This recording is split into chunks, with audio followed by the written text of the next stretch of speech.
Welcome to your chemistry classroom. प्यारे बच्चों, आज हम बात करने वाले हैं unit 12 nature and classification of organic compounds. आप कह सकते हैं अब हम ऑर्गेनिक केमिस्ट्री स्टार्ट करने वाले हैं। ओके, तो लेट्स स्टार्ट। बर्जीलियस, इसके नाम आपने पहले सुना है फर्स्ट चैप्टर के अंदर। Berzelius hypothesis, he is a Swedish scientist. I am saying he is क्योंकि उसकी कई बातें हम आज भी पढ़ रहे हैं, अपनी कॉपीज में नोट कर रहे हैं, उनको फॉलो कर रहे हैं। So he is living in the books. Okay, so he is a Swedish scientist and he said in 1815 organic compounds की जब डिस्कवरी हुई तो सिर्फ इतना पता था जो लिविंग सोर्सेज में से कंपाउंड्स मिलते हैं they are organic, either plants, animals, right. Animals में ह्यूमन बींग्स भी आ गए, बाकी एनिमल्स भी आ गए, इंसेक्ट्स भी आ गए, एवरीथिंग, प्लांट्स भी आ गए, सब कुछ। तो जो कंपाउंड्स हमें लिविंग सोर्सेज में से मिल रहे हैं, या मैं ऐसे कहूं जिन कंपाउंड्स का सोर्स ऑफ ओरिजिन ऑर्गेनिक है, लिविंग है, उनको बोल दिया ऑर्गेनिक कंपाउंड्स। ठीक है, कार्बन, हाइड्रोजन, ये हमारी बॉडी में पाए जाते हैं और इनसे बनने वाले कंपाउंड्स बहुत सारी रेंज है, carbohydrates, lipids, proteins, fats, everything, nucleic acids. तो ये सारे के सारे क्या हैं? Organic compounds. ठीक है, तो बर्जीलियस काफी टाइम से he was working on organic compounds and was trying to find out what sort of force is present in these compounds, क्योंकि बहुत स्टेबल है ये कंपाउंड्स। हमारे प्रीवियस वीडियोस के अंदर आपने डीएनए का वर्क देखा है, वो कैसे काम करता है, प्रोटीन्स का देखा है, देन कार्बोहाइड्रेट्स के स्ट्रक्चर्स देखे हैं, that how beautifully they are arranged in nature. तो Berzelius he was trying to find out कि अगर डीएनए के अंदर ए, टी, जी, सी आपस में जुड़ते हैं तो कैसे। Worked very hard but he didn't find answer. He tried to prepare these compounds in a laboratory. उसने सोचा कि मैं लेबोरेटरी में चीनी बनाऊं, ठीक है, without using cane sugar liquid. Cane sugar से निकलने वाला जूस मैं नहीं लूं, लेकिन मैं लैब में चीनी बनाऊं। He was not able to prepare that. Although he was knowing the formula that it is C12H22O11, but he was not able to prepare sugar, sucrose in laboratory. Okay. After a work of number of years, a couple of years, he came out with a generalization that जितने भी organic compounds हैं, they cannot be prepared in laboratory. क्योंकि उससे नहीं बना तो उसने इस चीज को जनरलाइज कर दिया that organic compounds cannot be prepared in laboratory. Okay, अब आगे से क्वेश्चन, क्यों नहीं हो सकते लैब में प्रिपेयर? उसने कहा because some mysterious force is responsible for their formation and this is not within the reach of human beings. A little bit dramatic बोलता है कि इनको बनाने वाली कोई मिस्टीरियस फोर्स है, कोई जादू है जो हमारी रीच से, मींस ह्यूमन बींग्स की रीच से बहुत परे है। और लोगों ने उसकी बात मान भी ली, बिल्कुल सही बोल रहा है, इसने बहुत काम किया है। यस, इनऑर्गेनिक कंपाउंड्स तो बन जाएंगे लेबोरेटरी के अंदर, लेकिन ऑर्गेनिक कंपाउंड्स नहीं बनेंगे। तो ऑर्गेनिक का पुराण बंद। बहुत सालों तक ऐसे ही चलता रहा और ये जो जनरलाइजेशन थी ना, इसने उस मिस्टीरियस फोर्स को, उस जादू वाली फोर्स को नाम दिया vital force. He said this is a vital force. Okay, तो उसकी ये जो थ्योरी थी, जो जनरलाइजेशन थी, just 2 lines, that it is not within the reach of human beings and they can not be prepared in the laboratory, it came out with a name that this is vital force theory. जब भी आप organic chemistry की बात करते हो, उसको पढ़ने की कोशिश करते हो, स्टार्टिंग करते हो in the beginning, her class के अंदर, even in your 10th class you have read this, that vital force theory. सबसे पहले ऑर्गेनिक कंपाउंड्स को इसी थ्योरी से पढ़ाया जाता था बहुत सालों तक, लेकिन क्योंकि क्यूरियोसिटी का दूसरा नाम साइंस है, तो कुछ लोगों ने तो बात मान ली, बिल्कुल जी आपने जो कहा बिल्कुल सही है, लेकिन कुछ क्यूरियस होते हैं, नहीं लेट मी टेस्ट, मैं इसकी कहीं बात पे यकीन नहीं करूंगा। तो ऑर्गेनिक कंपाउंड्स के बारे में कोई बात नहीं कर रहा था, लेकिन एक्सीडेंटली इन 1828, ऑलमोस्ट आफ्टर 13 ईयर्स, 13 सालों तक, with in the span of 13 years, किसी ने भी ऑर्गेनिक कंपाउंड बनाने की कोशिश नहीं की। इसी थ्योरी को फॉलो करते रहे, क्योंकि बर्जीलियस एक बहुत फेमस नाम था, बहुत काफी काम किया था उन्होंने, गैसेस की एटॉमिसिटी के बारे में काफी काम किया था। तो ही वॉज सपोज टू कि नो, जो उसने कहा है वो इतिश्री है, दैट इज फाइनल। ओके, तो मैंने आपको एक पहले भी बात बताई थी गुडियर के बारे में, that serendipity, discovery by chance, जैसे उसका वल्कनाइजेशन ऑफ रबर के बारे में हुआ था। तो इसने क्या किया, he was preparing some other compounds, he was trying to prepare ammonium cyanate, he was trying to prepare ammonium cyanate, and ammonium cyanide is an inorganic compound. ये जो अमोनियम सायानेट है ये इनऑर्गेनिक कंपाउंड है, मींस इसका जो source है that is non living. Okay, ammonium cyanate, this is ammonium cyanate, CnO। अगर मैं इसका स्ट्रक्चर खोल के लिखूं तो इट इज NH4। आपको पता है NH4 का स्ट्रक्चर यही होता है ना। और सायानेट, इसको अगर बनाना हो, it will be oxygen, carbon, triple bond N, और negative charge, it will be on oxygen, right.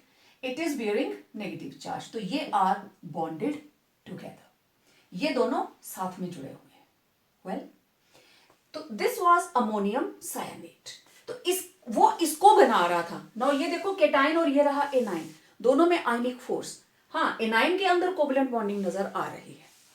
तो वो इसको बना रहा था। रिएक्शन उसने किसकी करवाई, अमोनियम सल्फेट और पोटेशियम सायानेट की। He made to react ammonium sulphate and potassium cyanate, heat किया और बन गया अमोनियम सायानेट। इसके दो मॉलिक्यूल्स, ये लीजिए, ऑल बैलेंस्ड। और जैसे कि होता है, पोटेशियम के साथ लग गया सल्फेट और अमोनियम के साथ लग गया सायानेट, ये चीज बन गई। फिर उसने इसको हीट किया, अमोनियम सायानेट को हीट किया, इस स्ट्रक्चर की रीअरेंजमेंट हुई और ये यूरिया बन गया, 2 मॉलिक्यूल्स ऑफ इस स्ट्रक्चर की रीअरेंजमेंट हुई and there was formation of urea. Means this structure, now this is having 1 carbon, ये ऑक्सीजन ऊपर चली गई, ये नाइट्रोजन इसके पास जा रही है, ये हो गया डबल बॉन्ड O, इधर N था, 2 हाइड्रोजन इसके पास और अमोनियम के 2 हाइड्रोजन इसके पास, charges balanced and it was urea. ये वाला जो कंपाउंड था ammonium cyanate, it was inorganic. Ammonium cyanate, it was inorganic compound and जो हमारे पास बना दैट वाज ऑर्गेनिक कंपाउंड। ठीक है, तो ये रीअरेंजमेंट हुई और ये चीज बन गई। कैसे हुई रीअरेंजमेंट, ये मैंने इधर लिखा है। And urea, it was the first organic compound prepared in laboratory, prepared in laboratory. आपका 1 नंबर का question, name the first organic compound prepared by human beings in laboratory, and it was prepared by Vollard, and he is a German scientist in 1828, accidentally, serendipity, discovery by chance, बनाना था उसको ये और बन गया urea. फिर क्या हुआ, drastic change, organic chemistry के फील्ड के अंदर एकदम से फ्लड आ गया कि अगर यूरिया बन सकता है तो बाकी कंपाउंड्स क्यों नहीं। And it was the blue print, it was the footprint in the history of organic chemistry. So after that, अब तो लेबोरेटरी के अंदर ऑर्गेनिक कंपाउंड्स इतने ज्यादा हैं कि जो वेनिला एसेंस वाली आइसक्रीम आप खाते हो, आपको लगता है कि इसमें फ्रूट एक्सट्रैक्ट डाला है, दैट इज प्योरली केमिकल। जो बनाना एसेंस, जिसमें बनाना जैसी खुशबू आती है आइसक्रीम के अंदर, उसमें कहीं पे भी फ्रूट वाला बनाना नहीं होता, उसके अंदर भी केमिकल कंपाउंड होता है, राइट। तो mystery of organic chemistry is very mysterious but interesting to अब आगे बढ़ते हैं।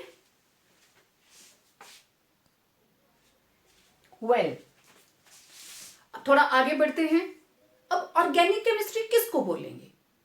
सिंपल, जो कंपाउंड जिनका सोर्स ऑर्गेनिक हो, मींस इनका सोर्स है ऑर्गेनिक तो ऑर्गेनिक कंपाउंड, और जिनका सोर्स है inorganic means non living, organic का मतलब लिविंग, जिनका लिविंग सोर्स है दे आर ऑर्गेनिक, और जिनका नॉन लिविंग सोर्स है जैसे माइंस हो गई from under the crust of earth, तो जो नॉन लिविंग सोर्स में से निकलेंगे वो इनऑर्गेनिक, जो लिविंग सोर्स में से निकलेंगे वो ऑर्गेनिक। ओके, तो देखिए Lavoisier, he was the first person, Lavoisier, he was the first person who stated, जिसने स्टेटमेंट दी कि सभी के सभी ऑर्गेनिक कंपाउंड्स के अंदर carbon and hydrogen they are the main constituent. उसके अलावा कुछ भी हो सकता है, they may have nitrogen, sulphur, phosphorus, halogens, anything else, but carbon and hydrogen they are the main constituent according to Lavoisier, and he was the first person to give this definition for organic compounds. Okay, तो hydrocarbons क्या है? Compounds of carbon and hydrogen, they are the simplest organic compounds, और बाकी जितने भी organic compounds हैं they are derived from hydrocarbons, उनको hydrocarbon से ही डिराइव किया जाता है, राइट? तो फिर अगर आप ऑर्गेनिक केमिस्ट्री को डिफाइन करें तो what is that? Organic chemistry is the study of hydrocarbons and their derivatives. अब ये हाइड्रोकार्बन्स कौन कौन से हैं उनको देखते हैं। चलिए ऑर्गेनिक कंपाउंड्स को क्लासिफाई करते हैं। अब हमें ये तो पता है कार्बन हाइड्रोजन इसमें मेन रहने वाला है। तो टाइप्स ऑफ ऑर्गेनिक कंपाउंड, अगर मैं इसको ब्रॉडली, बिल्कुल ब्रॉड टर्म के अंदर क्लासिफाई करूं तो दो तरह के होंगे, या तो ये होंगे ओपन चेन, ठीक है, या तो इनका स्ट्रक्चर ओपन चेन होगा या फिर क्या होगा?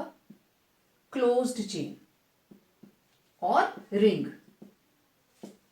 ठीक है, या तो चेन क्लोज होगी या चेन ओपन होगी, ओपन चेन और close chain. Okay, open chain है अगेन दो तरह के हो सकते हैं, एक लीनियर सीधी चेन और दूसरी ब्रांच्ड, कि उसमें बीच बीच में ब्रांचिंग्स आ गई। लीनियर चेन्स का मतलब that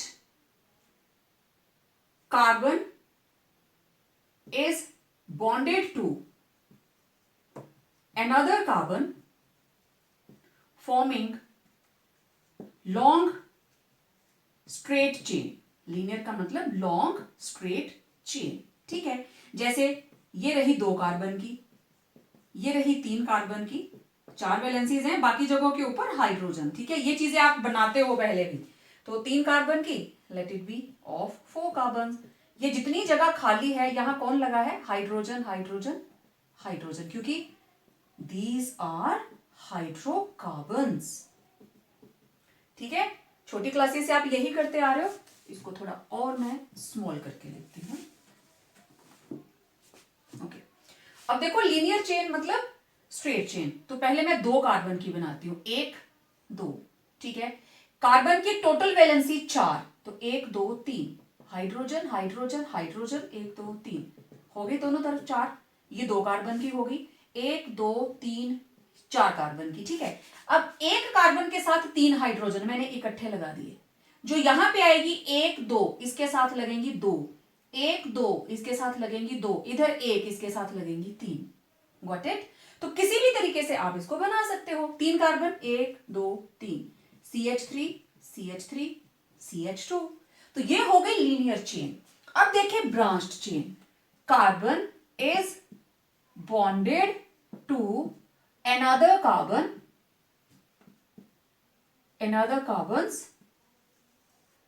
to form straight chain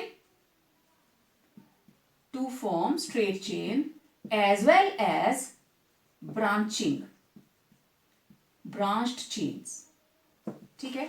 अब देखो 1 2 3 4, ये लो ब्रांच लग गई, वैलेंसी कंप्लीट करें, CH3 1 2 3 एक हाइड्रोजन लगा, इस कार्बन के साथ 3 हाइड्रोजन, इसके साथ 2, इसके साथ 3, क्योंकि हर कार्बन के आपको 4 बॉन्ड कंप्लीट करने हैं। एक और बना देती हूं, 1 2 3 4 5 6, एक यहां ब्रांच लगा दी मैंने, एक यहां लगा दी, आपकी मर्जी है, जितनी चाहे ब्रांचेस आप लगा दीजिए। ठीक है, तो वैलेंसी कंप्लीट करो, CH3 CH CH3 CH CH3 CH3 CH3, ये H की 3 ले लीजिए। ठीक है, और ये एक अकेला C है यहाँ पे, इसके साथ CH2, राइट। तो ये होगी ब्रांचिंग, समझ आ गई सबको। तो या तो लीनियर होंगी या ब्रांच, बेसिकली 2 हैं, open chain and closed chain. Okay, अब देखो क्लोज्ड चेन या रिंग, ये कितने की तरह की होगी? वेल, 2 तरह की हो सकती हैं। एक जिसमें सारे के सारे एटम सेम, तो उसको हम कहेंगे homocyclic, all atoms are same, कोई भी अलग एटम यूज नहीं हुई। ठीक है, तो सेम का मतलब यहां हम लिखेंगे only carbon and hydrogen. Homocyclic मतलब only carbon and hydrogen present in ring, right. और heterocyclic, heterocyclic means along with carbon and hydrogen, other elements like nitrogen, sulfur, oxygen etc. present. Carbon hydrogen के अलावा nitrogen, oxygen, sulphur, phosphorus कुछ भी present हो सकता है। Okay, homocyclic, homocyclic आगे 2 तरह की है, एक है एलिसाइक्लिक और दूसरी है एरोमेटिक। अब एलिसाइक्लिक क्या है और एरोमेटिक क्या है, ठीक है, इनके एग्जांपल्स मैं आगे अभी करने वाली हूं। एलिसाइक्लिक बिल्कुल एल्केन्स की तरह होती हैं। ठीक है, यहां मैंने ज्यादा डिटेल नहीं दी है, सिर्फ आपको स्ट्रक्चर बताया कि लीनियर हो सकता है इस तरीके से, ब्रांच्ड हो सकता है इस तरीके से। अब ओपन चेन के एग्जांपल्स मैंने पहले भी आपको बताए, they may be alkanes, alkenes, alkynes. मैं ज्यादा डिटेल नहीं ले रही हूं, यहां पे जस्ट एक स्ट्रक्चर का आइडिया दे रही हूं आपको। एलिसाइक्लिक ये एल्केन की तरह ही होंगे। दीज आर कंपाउंड्स हैविंग 3 और मोर कार्बन्स, इनके अंदर या तो 3 कार्बन होंगे या 3 से ज्यादा कार्बन एटम्स होंगी, एंड रिजेंबल एल्केन्स, दिखती हैं एल्केन जैसी। ठीक है, ओके, ये आपने कर लिया होगा सबने, इसको हटा देती हूं क्योंकि अब मैं इनके एग्जांपल्स इधर लिखूंगी। ओके, उधर तो हमने लिख लिया ना, एरोमेटिक रिंग एंड ऑल। अब इसके एग्जांपल्स देखिए, कंपाउंड्स हैविंग 3 और more carbon atoms and resemble 3 और more carbon atoms in ring and resemble alkanes. Properties इनकी एल्केन्स जैसी है, resemble alkanes in their properties. Let me check, दिखाई दे रहा है? यस।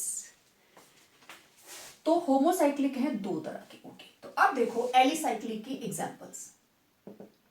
3 कार्बन, 1 2 3।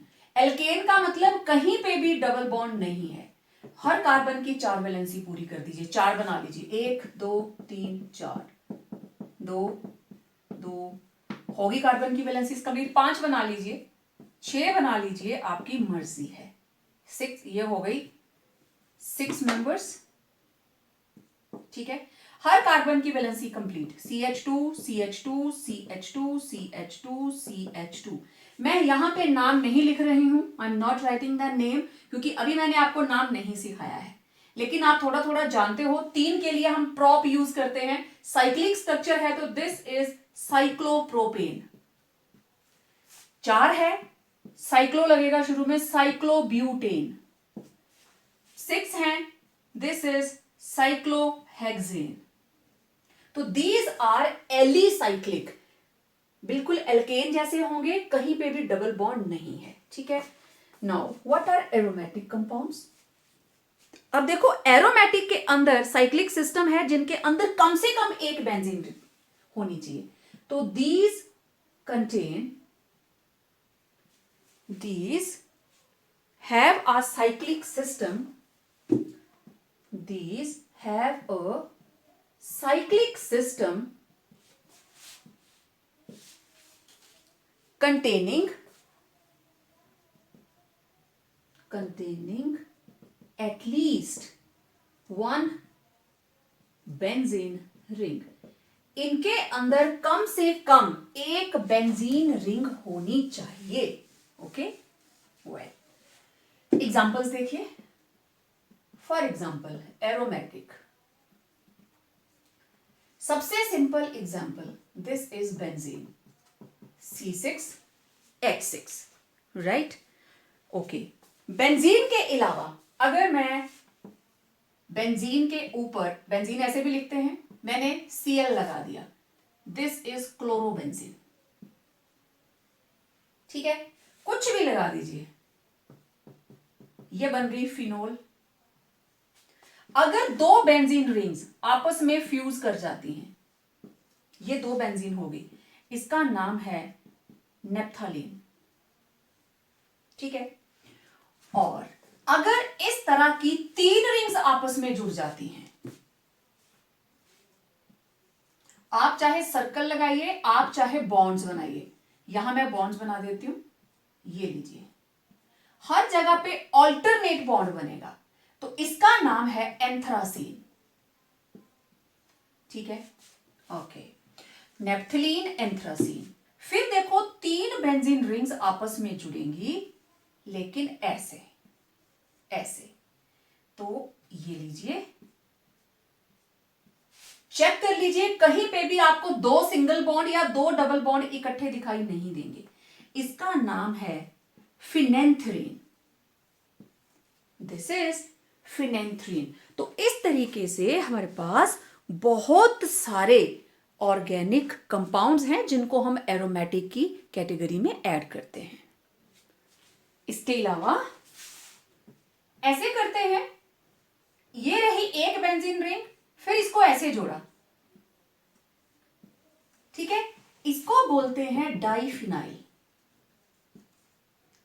ऐसे ही अगर आप तीन बेंजीन न्यूक्लियस आपस में जोड़ देते हो, तो इसे क्या बोलेंगे? ट्राइफिनाइल, ठीक है। तो अभी तक आपने जितने भी कंपाउंड्स देखे, सभी के अंदर एक बेंजीन रिंग थी, एक या एक से ज्यादा। तो इन सभी कंपाउंड्स को, जो इससे पहले भी मैंने बनाए, हम इनको बोलते हैं बेंजीनॉइड्स।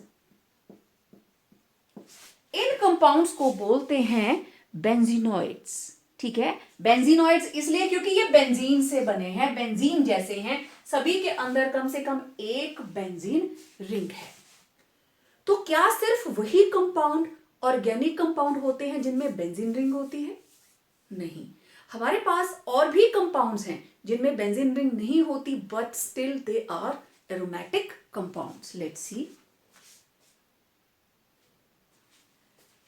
अब कौन से हैं वो कंपाउंड्स जिनमें बेंजीन रिंग नहीं है लेकिन वो ऑर्गेनिक एरोमेटिक कंपाउंड्स की कैटेगरी में आते हैं, ठीक है। तो हमारे पास हैं heterocyclic compounds. There are closed chain compounds which are considered organic compounds and they are heterocyclic. कौन कौन से हैं? Let's see.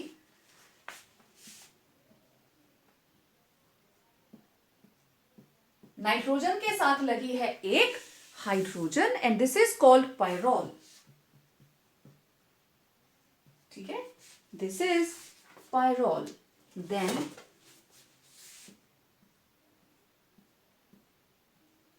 अगर यहां पे लगी है ऑक्सीजन,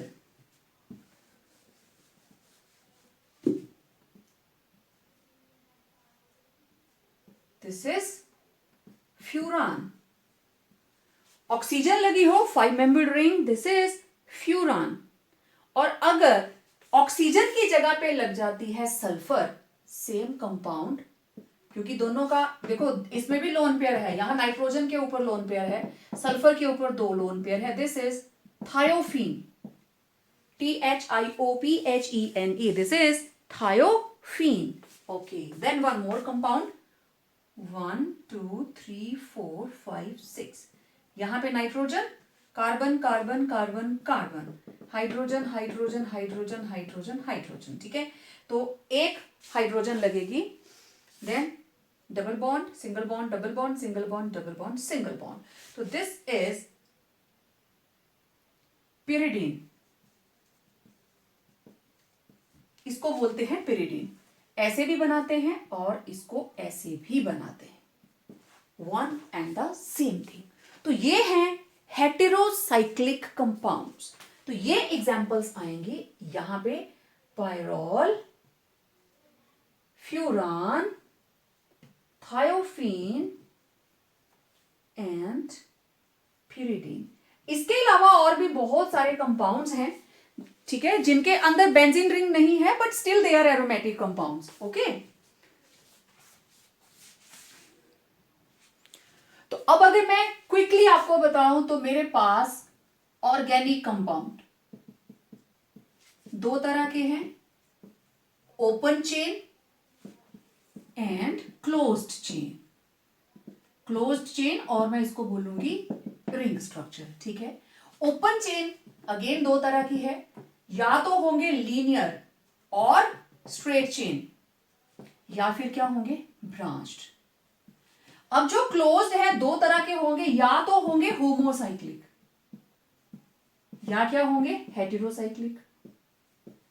होमोसाइक्लिक हैं तो अगेन 2 तरह के हो सकते हैं, या तो होंगे एलिसाइक्लिक या होंगे एरोमेटिक। राइट, तो this is the broad classification.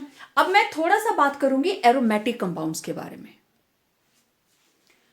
अब देखो, एरोमेटिक कंपाउंड, कुछ लोगों के माइंड में ये चीज है कि एरोमेटिक का मतलब बेंजीन कंपाउंड, बेंजीन वाले कंपाउंड्स, लेकिन हमने हेटेरोसाइक्लिक भी देखे हैं, हमारे पास हेटेरोसाइक्लिक कंपाउंड्स भी होते हैं ऑर्गेनिक केमिस्ट्री के अंदर। तो बेसिकली 2 तरह के कंपाउंड्स, बेंजीनोइड्स एंड नॉन बेंजीनोइड्स। ठीक है, मेरे पास है बेंजीनोइड्स एंड नॉन बेंजीनोइड्स। नॉन बेंजीनोइड्स के अंदर कौन आ जाएंगे, हेटेरोसाइक्लिक। ठीक है, हेटेरोसाइक्लिक के अंदर अभी हमने बात की पीछे, पायरोल, ठीक है, then furan, thiophene and pyridine। Right, these were the heterocyclic and these are non benzenoid। लेकिन जो बेंजीनोइड्स हैं इनके अंदर कम से कम एक बेंजीन रिंग होनी चाहिए, एक से ज्यादा भी हो सकते हैं। ठीक है, तो ये सारे के सारे अब ऑर्गेनिक कंपाउंड्स हैं, एरोमेटिक कंपाउंड्स हैं। तो एरोमेटिक डजंट मीन कि सिर्फ बेंजीन रिंग होनी चाहिए, they must have benzene ring, but aroma stands for sweet smell. ठीक है, मोस्टली जितने भी साइकाइट्रिस्ट होते हैं या कुछ इसकी होती है वेपर थेरेपी करते हैं सेंटेड ऑयल्स के साथ, तो वो एरोमा थेरेपी बोलते हैं, that is known as aroma therapy. तो बहुत सी ऐसी मेंटल डिजीजेज होती हैं मेंटल हेल्थ के लिए कि बहुत अच्छी खुशबू होनी चाहिए और उस तरीके से ब्रेन को वो रिलैक्स करते हैं on the basis of aroma. Aroma means sweet smell, गंदी वाली स्मेल नहीं, अच्छी वाली खुशबू, जो भी आपकी इनहेलिंग सेंसेस हैं, जो आपकी स्मेल करने की सेंस है, जो उसको बिल्कुल रिलैक्स कर दे, आपके ब्रेन के सेल्स को बिल्कुल रिलैक्स कर दे। तो एरोमेटिक वो कंपाउंड्स हैं which are having sweet smell. तो आप देखना, maximum organic compounds they are having sweet smell, कुछ एक को छोड़कर। कुछ एक की ऐसे कड़वे बादाम जैसी स्मेल होती है, ठीक है, किसकी होती है ढूंढ के बताना मुझे। तो हर कोई स्वीट स्मेलिंग नहीं होता, एक्सेप्शंस आर ऑलवेज देयर, लेकिन most of the organic compounds, मैंने पहले भी बताया, आपकी आइसक्रीम का हर एक फ्लेवर ऑर्गेनिक कंपाउंड है। तो जिसको आप ये सोच के खाते हो इसमें फ्रूट डाले हैं, ये डाला है, वो डाला है, जो आइसक्रीम आप घर पे बनाते हो उसमें तो आप फ्रूट्स डाल लेते हो, लेकिन जो आपको मार्केट में अवेलेबल मिलती है उसके अंदर फ्रूट का सिर्फ एसेंस होता है, और वो भी कैसे, in the form of chemical. तो बेंजीन रिंग और aroma, they are sweet smelling organic compounds having at least one benzene ring। ठीक है, अब देखना व्हाट इज एरोमेटिसिटी। तो क्या हम सिर्फ खुशबू लेके बता देंगे? नो, हमारे पास एरोमेटिसिटी, इसको डिफाइन करने का रूल है, एंड दैट इज, एरोमेटिसिटी का मतलब property of having aromatic structure. Property of having aromatic structure is known as aromaticity. And my next question is, what is Huckel's rule of aromaticity? Huckel's rule of aromaticity. इससे आपको हर चीज clear हो जाएगी, किस compound को आपको aromatic compound बोलना है और किसको आपको नॉन एरोमेटिक बोलना है। ठीक है, सो हक्कल्स रूल कहता है फॉर एरोमेटिसिटी, मतलब कोई कंपाउंड जिसको अपना नाम दर्ज करवाना है एरोमेटिक कंपाउंड्स की लिस्ट में, for aromaticity the molecule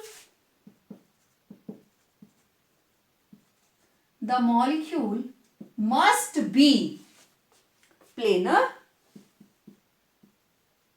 the molecule must be planar cyclic system, planar cyclic system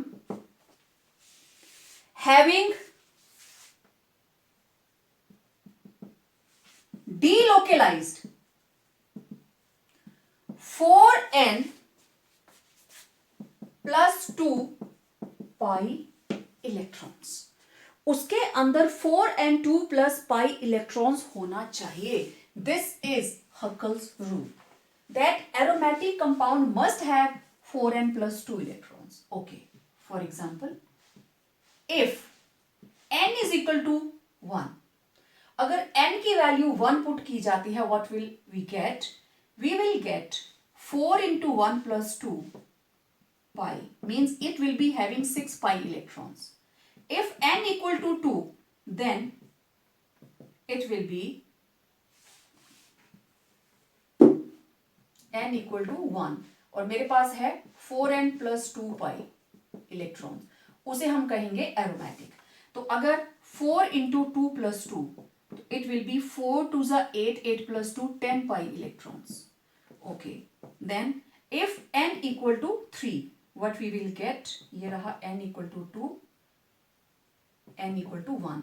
Now n equal to 3, 4 into 3 plus 2 pi electrons, it will be 4 3s are 12 plus 2 14 pi electrons। ऐसे ही n equal to अगर 4 है, 4 into 4 plus 2, 4 4s are 16 plus 2 18 pi electrons। तो अब जो भी आपको compound दिया जाए, आप उसके पाई इलेक्ट्रॉन्स को काउंट कीजिए, हकल्स रूल लगाइए और उसको कैटेगराइज कर दीजिए कौन एरोमेटिक है और कौन एरोमेटिक नहीं। ठीक है, फॉर एग्जाम्पल इसको तो आप पहचानते हो, दिस इज बेंजीन। इसके अंदर 2 2 4 और 2 6, it is having 6 pi electrons, मतलब n इक्वल टू 1, तो इट इज एरोमेटिक, ये एरोमेटिक है। ठीक है, फिर हमने बनाया था नेप्थलीन, दिस इज नेप्थलीन। चलिए इसके स्ट्रक्चर्स बना देते हैं। ये देखो कितने डबल बॉन्ड है, टोटल 5, तो 5 into 2 it is having 6 pi electrons, pi bond के अंदर इट इज हैविंग 10 इलेक्ट्रॉन्स। ठीक है, 10 पाई इलेक्ट्रॉन्स। तो देख लो n इक्वल टू, इसके लिए कितना होना चाहिए, n equal to 2। Clear? Okay, अच्छा अगर n इक्वल टू 0 हो जाए, स्पेशल केस, n अगर 0 है it will be 4 into 0 plus 2 pi means the system will be having 2 pi electrons. ठीक है, इसका ध्यान रखना. अभी मैं कुछ और एग्जांपल्स नोट करती हूं. ओके, अब देखो एंथ्रासीन कैसे बनाया था. एक बेंजीन, दूसरा बेंजीन, तीसरा. काउंट करो कितने पाई इलेक्ट्रॉन्स हैं. 2, 4, 6, 8, 10, 12, 14. It is having 14 pi electrons. तो अगर मैं n इक्वल टू 3 पुट करूं तो it is following Huckel's rule. So it is aromatic, right? Phenanthrene, let's see. It is also having 1, 2, 3, 4, 5, 6, 7, 7 into 2, 14. It is having 14 pi electrons, aromatic. Okay, यहाँ आ जाइए. This is cyclopropene cation. 1, 2, 3. हर जगह पे अगर CH2, यहाँ CH, यहाँ CH, यहाँ CH2, एक H चला गया तो cyclopropene cation. How many pi electrons? It is having 2 pi electrons. 2 pi कब आता है? जब n इक्वल टू 0. तो it is aromatic. It is also aromatic, right. Cyclopentadienyl cation, अगर यहां ऐसे होता तो इट वॉज साइक्लोपेंटाडाइइन. अब ये बन गया केटाइन. 2 और 2 4. It is having 4 pi electrons. ठीक है. अब देखो साइक्लोपेंटाडाइइन कितने पाई? 2 और 2 4. It is having 4 pi electrons. तो it is non aromatic. Clear? It is non aromatic. Okay. This is thiophene. अब देखो इसमें 2 4, ये किसमें है? पी में. 2 4 और 2 6. It is having 6 pi electrons. Aromatic. ठीक है. It is also having a pi electron, again 6 पाई. इसका नाम है pyrrole. It is furan. It is also having pi electron, again 6 पाई. 6 पाई के लिए, इन तीनों के लिए n की वैल्यू है 1. ठीक है. This is pyridine. इसके लिए भी 2 4 6. It is having 6 pi electrons. तो इट इज ऑल्सो एरोमेटिक. इनमें सिर्फ ये था साइक्लोपेंटाडाइइन जो कि नॉन एरोमेटिक आया. अब आप एक चीज और देखिए, ये जो नीचे वाली रो में मैंने जितने भी बनाए हैं ये सारे के सारे हैं नॉन बेंजीनोइड्स. ठीक है. क्लासिफिकेशन आप किसी भी तरीके से कर सकते हो. These all are non benzenoids. और जो ऊपर वाले हैं 1 2, इससे पहले मैंने बेंजीन और नेफ्थलीन बनाए, वो क्या थे? बेंजीनोइड्स, क्योंकि उनमें बेंजीन रिंग थी. इन सभी स्ट्रक्चर के अंदर कहीं पे भी बेंजीन रिंग नहीं है. तो 1 2 3 4 5 6 ये क्या है? Non benzenoid. मैं अभी एक और बनाने वाली हूं. इसके अलावा बाकी सारे के सारे क्या थे? बेंजीनोइड्स. ठीक है. जो अभी मैंने 4 बनाए थे, बाद में मैं नाम लिख के बताती हूं आपको इनके. अब देखना इसको, ये है साइक्लोपेंटाडाइइन. मतलब यहां लगा है एक H, यहां लगा है एक H, इधर एक H, इधर एक H, और इसके साथ लगे हैं 2 H. देखो कार्बन की वैलेंसी ऐसे ही कंप्लीट होगी. मैं इसको ऐसे लिख लूं, कार्बन एक H, कोई प्रॉब्लम नहीं. हर कार्बन की 4 वैलेंसी कंप्लीट. अब मैंने क्या किया, यहां से ये H हटा दिया. ये H पॉजिटिव गया तो ये नेगेटिव चार्ज पीछे छूट गया. तो ये बना डबल बॉन्ड कार्बन, एक H लगा है, इसके ऊपर आ गया नेगेटिव चार्ज. ठीक है. जहां जगह खाली वहां H लगा हुआ है. That is understood. तो अब ये था साइक्लोपेंटाडाइइन. अब ये बन गया साइक्लोपेंटाडाइइनाइल A9. अब ये एनाइन बन गया. तो ध्यान से देखना, इस कार्बन के ऊपर आ गया नेगेटिव चार्ज. तो कितने पाई इलेक्ट्रॉन हो गए? 2 4 6. Now this is having 6 pi electrons. तो इट इज एरोमेटिक. ये एरोमेटिक है, लेकिन साइक्लोपेंटाडाइइन क्या था? Non aromatic. समझ आई बात? कार्बन के ऊपर पाई सिस्टम के अंदर नेगेटिव चार्ज प्रेजेंट है. ठीक. ओके. इसके अलावा वन मोर.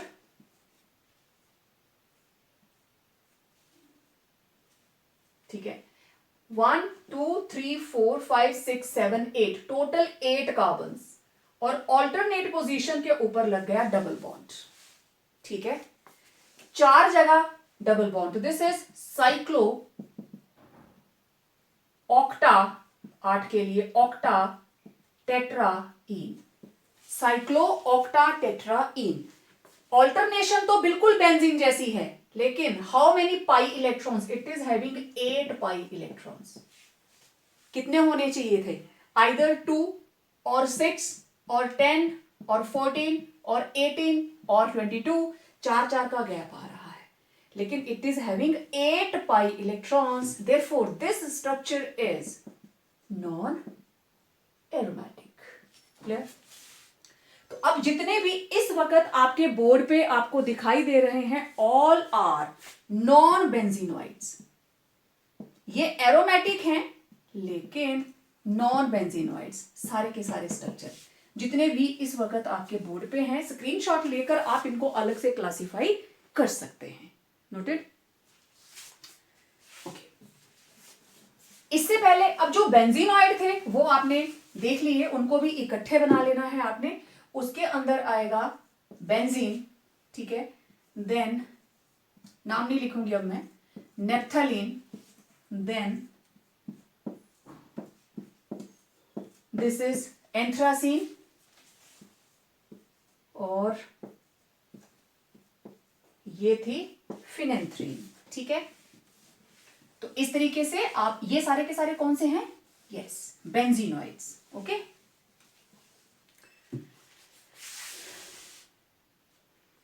अब ये एक कंपाउंड है आपके सामने, आपको पता है इसका नाम है डाइफिनाइल। ठीक है, इसमें कितने पाई इलेक्ट्रॉन्स हैं, 2 4 6 8 10 12, तो दीज आर 12 पाई इलेक्ट्रॉन्स। ठीक है, लेकिन यहां पे अगर आप 4n+2 पाई को फॉलो करें तो यहां पे आप कुछ भी पुट करें, 2 पुट करेंगे तो इट शुड बी 10, तो कोई भी फॉलो नहीं हो रहा, it means it is non aromatic. No doubt 2 benzene rings are present, but according to Huckel's rule, this is non-aromatic, right?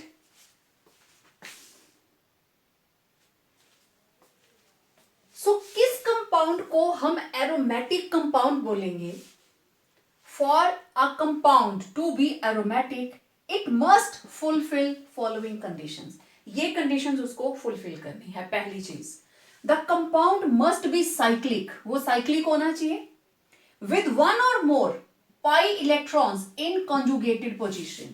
What is the meaning of conjugated position? देखिए, ये है benzene, conjugated position मतलब double single double single double alternation. ठीक है, alternate होना चाहिए, तो ये चीज होगी तो हम उसको एरोमेटिक में कंसिडर करते हैं। और कंपाउंड के अंदर सब्स्टिट्यूशन रिएक्शन होनी चाहिए, it should not undergo addition and oxidation reactions. इसके बारे में हम आगे जैसे जैसे चैप्टर बढ़ेगा उसके बारे में डिटेल में बात करेंगे। And yes, compound should be planar, मैंने शुरू में भी बताया, cyclic planar structure. It must be planar means flat and have tendency to show resonance, resonance उसमें होनी चाहिए। And the most important the compound must obey Huckel's rule, which states a cyclic compound will behave as aromatic if it has 4n+2 pi electrons, और n की value 0 1 2 3 कुछ भी हो सकती है। यही रीजन था कि इसके अंदर ये रहा बाइसाइक्लिक कंपाउंड। ठीक है, okay, this is bicyclic, double single double single double single double single double single double single, alternation पूरी है, मतलब ये इस वाले ग्रुप को तो फॉलो कर रहा है, कॉन्जुगेशन तो है, it has conjugation, it is conjugated, but do not follow 4n+2 पाई, क्योंकि it is having 12 pi electrons. यही रीजन है that diphenyl it is non aromatic. इसको हम नॉन एरोमेटिक बोलते हैं, जबकि देखने में तो 2 बेंजीन रिंग्स लगी हैं, कॉन्जुगेशन भी है, लेकिन हॉकल्स रूल को ये ओबे नहीं करता। तो जिसके अंदर ये सारी कंडीशंस फुलफिल होंगी, only those compounds they will be categorised in aromatic compounds. अब आपका जो लिख के मुझे भेजने का काम है, आपको लिस्ट बनानी है जो मैंने एग्जांपल्स दी, बेंजीनोइड्स एंड नॉन बेंजीनोइड्स। तो क्लासिफिकेशन आप अपनी सहूलत के लिए किसी भी तरीके से बना सकते हैं। ठीक है, सो आज के वीडियो में इतना ही। आई होप आपको ये कंसेप्ट अच्छा लगा होगा। It is totally a new concept for +1 class. So मिलते हैं एक नए वीडियो के साथ, और अब हम नेक्स्ट सीखेंगे nomenclature. Till then, stay home, stay safe, and yes, complete your notes.